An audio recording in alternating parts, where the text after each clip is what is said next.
에스겔은 이스라엘이 멸망한 이유에 대해서 이렇게 말하고 있습니다.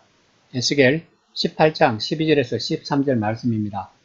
가난하고 궁핍한 자를 학대하거나 강탈하거나 빚진 자의 저당물을 돌려주지 아니하거나 우상에게 눈을 들거나 가증한 일을 행하거나 별일을 위하여 구워주거나 이자를 받거나 할진대 그가 살겠느냐?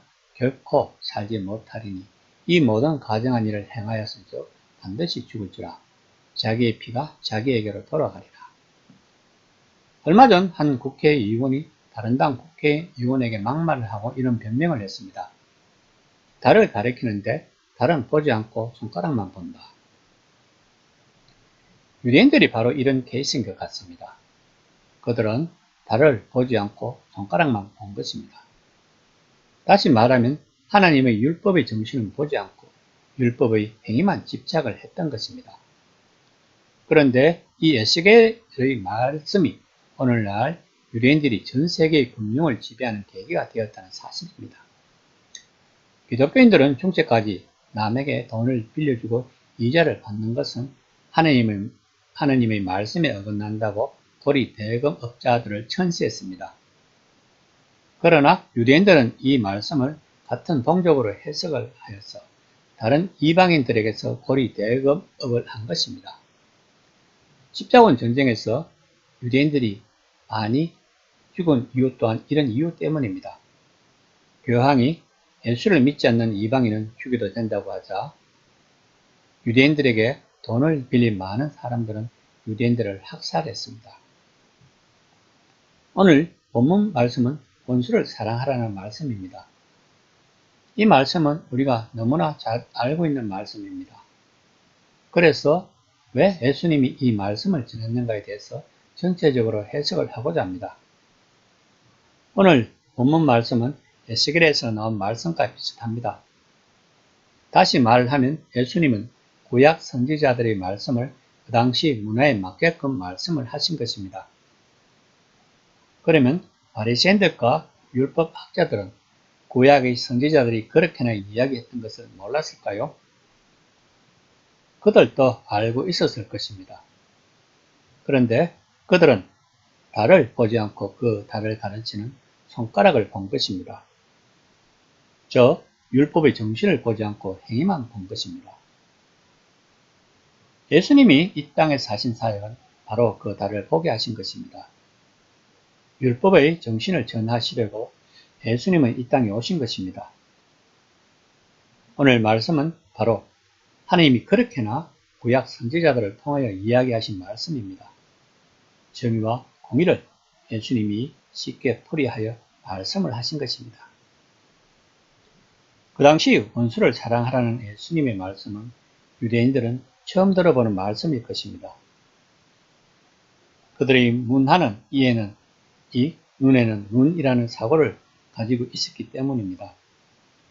이 또한 하나님의 정신은 사람들로 하여금 무분별한 복수를 하지 말라고 하는 것인데 유대인들은 율법의 행위로만 생각을 했던 것입니다. 다시 말하면 원수를 사랑하라는 예수님의 말씀은 바히 혁명적인 말씀인 것입니다. 그런데 누구나 이 좋은 말은 할 수 있을 것입니다. 그럼 예수님은 이런 좋은 말씀을 하면 사람들이 그렇게 따라줄 것으로 생각을 했을까요? 예수님은 당연히 사람들은 이런 말씀을 지키지 못할 것을 알고 계셨습니다. 구약이 이야기하는 것은 인간은 하나님의 말씀을 지키지 못한다는 것을 끊임없이 이야기하고 있기 때문입니다. 그럼 이 이야기를 듣고 있는 제자들은 이 말씀대로 행했을까요? 제자들 또한 예수님이 부활 승천하시고 마가의 다락방에 모여 기도할 때 성령 세례를 받기 전까지는 일반 유대인들과 똑같다는 사실은 우리는 알아야 합니다. 그들 또한 예수님이 하신 말씀을 한쪽 귀로 듣고 한쪽 귀로 흘렸을 것입니다. 바로 이것입니다. 예수님이 이 땅에 오신 것은 우리들에게 성령 세례를 주기 위함입니다. 제자들은 성령 세례를 받고 난 후 다른 사람들이 되었습니다. 다시 말하면 거듭났다는 것입니다. 그럼 제자들이 예수님을 따라다닐 때는 거듭나지 않았다는 말이 됩니다. 그러면 현재에도 많은 사람들이 예수님을 믿는다고 하면서 교회를 다닙니다. 그렇다면 그들 중에는 거듭나지 않은 사람들이 많이 있다는 것이 됩니다. 왜 이런 말을 할까요? 거듭난 자들은 예수님의 말씀을 상고하며 하루하루를 하나님과의 관계를 회복하는 삶을 살기 원하기 때문입니다. 그런데 작금에 교회가 욕을 먹는 것은 기독교인들이 거듭난 자가 많지 않기 때문이 아닐까요? 오늘 본문 말씀은 다른 종교에서도 하는 말입니다. 그러나 기독교는 틀립니다. 다른 종교는 자기들이 고난이나 수행을 통해서 이것을 지키려고 하지만 기독교는 성령 세례를 받음으로써 거듭난 자들이 지킬 수 있는 능력이 생긴다는 것입니다. 저 또한 예수님을 만나기 전에는 원수를 사랑하라는 말씀을 알고 있었습니다. 모든 사람들은 이 말씀을 알고 있을 것입니다. 그러나 이 말씀을 이해하지 못했습니다. 사람이 어떻게 이 말씀대로 살 수 있을까요? 한두 번은 할 수 있겠지만 이 말씀대로 살 수 없다는 생각을 했습니다. 그런데 막상 내가 예수님을 만나고 거듭나고 보니 나도 모르게 이것을 실행하려고 노력을 하고 있다는 사실을 알게 되었고 또한 할 수 있겠다는 것을 느끼면서 하고 있다는 것입니다. 다시 말하면 나로 하여금 그렇게 할 수 있게 하신 분은 내 안에 내재하고 계시는 성령 하나님의 능력이라는 것입니다.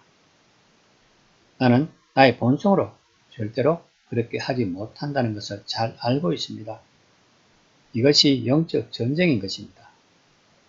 나의 본성은 이런 좋은 일을 하지 못하는데 성령 하나님의 능력으로 할 수 있다는 것입니다. 나의 본성이 성령 하나님을 이기면 나는 원수를 사랑할 수 없습니다. 그러나 성령 하나님이 나의 본성을 이기면 나는 원수를 사랑할 수 있는 것입니다. 순교 또한 같은 원리입니다. 이 세계에는 순교 유행이 있었습니다. 많은 순교자가 나왔고 진정한 신앙인은 순교를 해야 한다는 믿음을 가지고 있었습니다. 그러나 이 순교 또한 성령 하나님의 역사하심으로 하는 것이 순교이지 자기의 의로 하는 것은 순교가 아닌 것입니다. 자기의 의로 하는 순교는 자기에게 영광을 돌리는 것입니다. 나중에 죽어서 하나님에게 심판을 받을 때 주님, 저는 주님을 위하여 순교를 했습니다. 그러니 저는 좋은 상급을 주십시오. 라고 요구를 할 것입니다. 그러면 현재의 기독교인들에게 있어서 다른 무엇이고 손가락은 무엇일까요?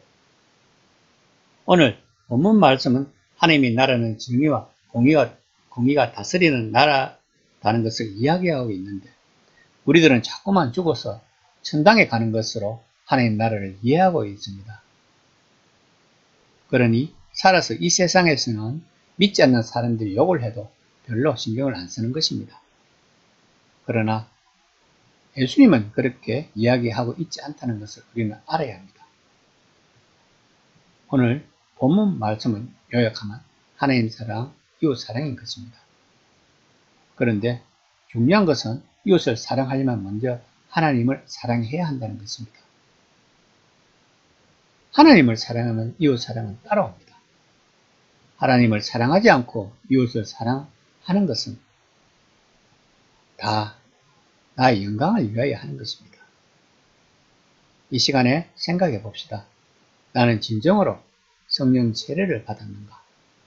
그래서 하나님 사랑과 이웃 사랑을 하고 있는가?